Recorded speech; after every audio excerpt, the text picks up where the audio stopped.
আজকে আমরা আলোচনা করব ভারতের সাংবিধানিক কাঠামোর যে সকল বিষয়গুলি রয়েছে সেই সকল সাংবিধানিক বিষয়গুলি কোন দেশের সংবিধানের অনুকরণে ভারতের সংবিধানে অন্তর্ভুক্ত করা হয়েছে। যেমন প্রথমে আমরা বলবো সংসদীয় শাসন ব্যবস্থা। এই ভারতের এই সংসদীয় শাসন ব্যবস্থা কোন দেশের অনুকরণে হয়েছে? গ্রেট ব্রিটেন, অর্থাৎ ইংল্যান্ডের সংবিধানের অনুকরণে ভারতের সংসদ শাসন ব্যবস্থা অন্তর্ভুক্ত হয়েছে। নেক্সট, নির্বাচন ব্যবস্থা। এই নির্বাচন ব্যবস্থাটি কোন দেশ থেকে নেওয়া হয়েছে? গ্রেট ব্রিটেনের সংবিধান অনুকরণে। ঠিক আছে। ভারতের এক নাগরিকত্ব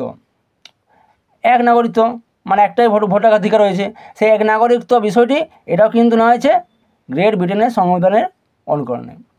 নেক্সট, মৌলিক অধিকার। এই যে মৌলিক অধিকার রয়েছে ভারতের সংবিধানে 6টি, এই মৌলিক অধিকার কিন্তু নেওয়া হয়েছে কোন দেশের সংবিধান অনুকরণে? মার্কিন যুক্তরাষ্ট্রের সংবিধানের অনুকরণে। ঠিক আছে। নেক্সট, প্রস্তাবনা। এই যে ভারতের সংবিধানের প্রথমে যে প্রস্তাবনা রয়েছে, এই প্রস্তাবনাটি কিন্তু নেওয়া হয়েছে মার্কিন সংবিধানের অনুকরণে, অর্থাৎ মার্কিন যুক্তরাষ্ট্র সংবিধান অনুকরণে। ঠিক আছে। যুগ্ম তালিকা।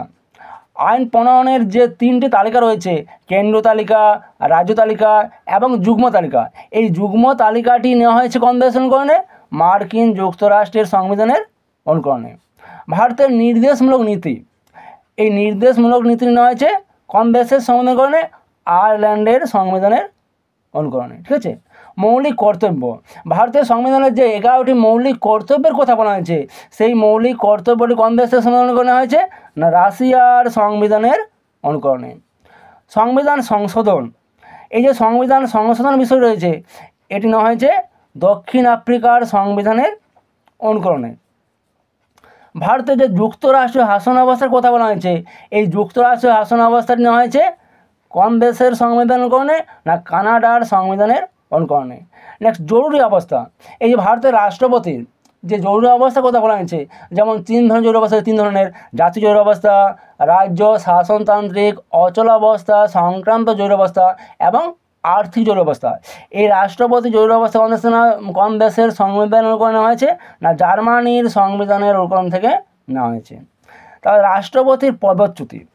রাষ্ট্রপতির পদ্ধতি কী বলা হয়? ইমপিচমেন্ট বা মহাবিচার পদ্ধতি, যেটা সংবিধানের 61 নম্বর ধারায় উল্লেখিত রয়েছে।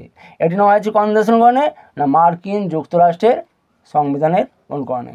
তাহলে আমাদের সংবিধানের যে বিষয়গুলো রয়েছে, এই সমস্ত বিষয়গুলোর কথা আসে এই সব দেশের সংবিধান অনুকরণে ভারতের সংবিধানে অন্তর্ভুক্ত করা হয়েছে।